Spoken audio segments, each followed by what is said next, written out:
سلام البنات، واش راكم؟ ان شاء الله تكونوا كامل بخير وبصحه جيده. اليوم راح نحضر معكم وصفه معشوقه الجزائريين، البوراك، وهي الوصفه اللي تكون ديما حاضره في المائده الرمضانيه. بوراك هو بكل حشواته بنين، ولكن كي تجربوا هذه لافاقس راح تولوا مدمنين عليها.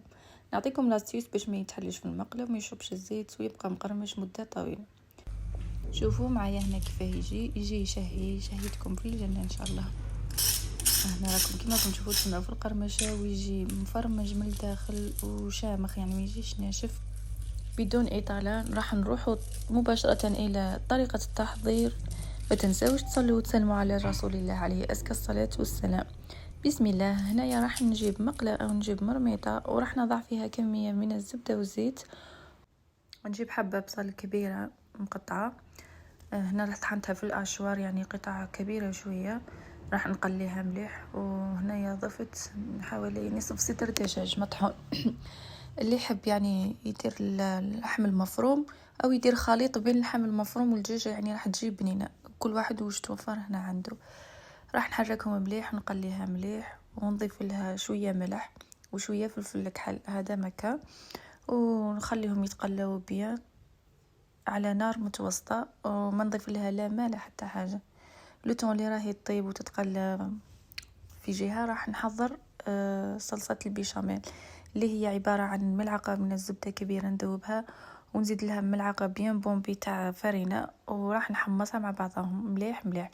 هنا الفرينه لازم تحمصوها يعني حتى الطيب يتبدل لونها، يولي للون الماغون باش تجيكم بنينه. هذا هو سر البيشاميل، باش تجي بنينه لازم نطيبوا الفرينه. نبقى هنايا نضيف الحليب بالتدريج بشويه بشويه حتى يتحلوا كامل. راح تتشكل لنا كتله مره الاولى، ومن بعد نبداو نحلوا فيها بشويه بشويه بلا فوي حتى تحل، ونكملوا كامل الحليب. نضيف لها شويه ملح وشويه فلفل كحل كمنكهات. اللي عنده جوز الطيب يضيف لها جوز الطيب. وهنا الفرماج، وش توفر عندكم فرماج راح نضيفوه. هنا كان عندي فرماج شيدار رابي، هنايا حطيته وضفته ليها. فوالا هنايا بعد ما طابت وجدت، راح نتحصلوا على هذا القوام، ما يكون خفيف ما يكون ثقيل. راح نضيف هذيك هنا راح نشوف هنا لافاقس تاعي راهي وجدت وطابت بيان ونشفت كامل من هذاك الماء. راح نضيف لها كميه معتبره من المعدنوس يجي بنين. هنا لازم نضيفوا المعدنوس، واللي ما يحبوش هذه شغله اختياريه. نضيف هذيك صلصه البيشاميل الى لافاقس تاعي حتى يمتزجوا المكونات كامل مع بعض. نخليها تبرد وحتى تولي لي بهذا القوام، يعني تولي متماسكه. راح نبداو هنايا نفاصلينيو في نشكلوا يعني في حبه البوراك. نجيب ورقه الديول، لازم تكون حبه كامله، ونديرها على زوج، ونضع هنايا كميه من اللافاقس كما راكم تشوفوا، كميه معتبره مليحه باش يعني نتبنوا لافاقس، ما نتبنوش غير هذاك الديول. حطيت هنايا شويه موتزاريلا عندي، هنايا في اي فرماج عندكم كان متواجد تحطوه. ونطوي هذوك الجوانب على نطويهم مليح، ونزير مليح مليح حتى نتحصل على حبه البوراك تكون مسقمه.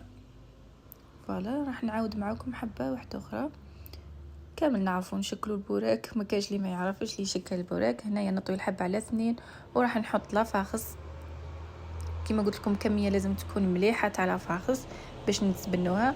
ونزيد هنايا قطعه من الجبن، اي جبن كان متوفر. نجيب لي كوتي من عليه حبه البوراك، ونبقى نزير فيها حتى تشكل لي حبه مسقمه. فوالا هنايا بعد ما شكلتهم كامل بهذا الشكل، راح نضيف هنا ندير اضافه، راح نديرو كريسبي. راح نجيب البيض، حبه من البيض نضربها مليح مليح، وندهن شويه هك حبه البوراك بالبيض، وراح نرمدها في لاشابلور. راح يجيكم بوراك كريسبي مقرمش من برا والداخل طري ومفرمج ومعمر بالبن. فوالا هنايا راح ندهن كامل الحبات كما راكم تشوفوا، يعني ما درتش كامل، درت نصف الكميه درتها كريسبي، ونصف الكميه الاخرى درتها بوراك عادي كما نعرفوه كامل. ندهنهم بحبه البيض، وراح نرمدها في لاشابلور كما راكم تشوفوا. فوالا هنا بالنسبه للسر اللي قلت لكم في الاول، لازم يكون الزيت سخونه وتكون على نار قليله. وهنا الزيت راح يكون شويه يعني كونتيتي يكون غامق، ما يكونش شويه، بس هنا البوراك كي نحطوا كميه قليله من الزيت راح يشرب لنا كامل هذاك الزيت، ويجينا معجن ويجي يعني ما يجيش مقرمش وما يطيبش مليح.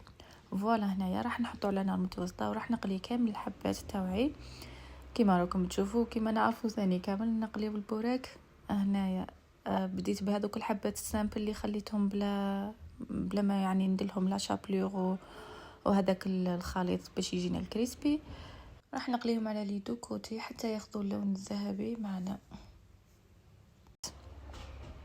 هذا هو، وخليهم هنا في الكسكاس واقفين باش ما يشربوش الزيت، يعني كامل يتقطر هذاك الزيت.